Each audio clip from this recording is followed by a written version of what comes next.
Magandang araw po sa inyo lahat. Muli po ako magre-report sa inyo tungkol sa mga iba't ibang development doon sa mga flood control project na kaso at para malaman po ng ating minamahal na taong bayan kung ano na ang naging progreso. 7 na po sa mga individual na may warrant of arrest sa Sandigan Bayan kaugnay sa mga flood control anomalya ang nasa kustodya na ng ating mga otoridad. Isa naman sa kanila na inaresto ng NBI at 6 naman ay voluntaryong sumuko sa CIDG.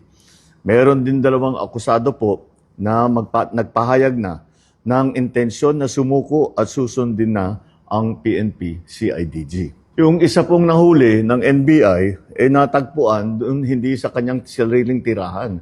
Kaya't mananagot din yung mga nagtatago sa kanila. At kaya't sinasabi natin, yung mga may balak na tulungan itong mga ito, ay ang pinakamalaking tulong na ibigay ninyo sa kanila ay mag-surrender na sila.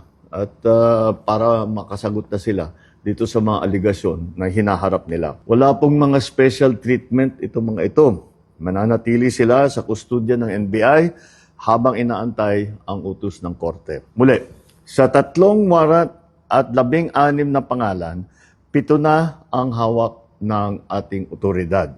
2 susuko na.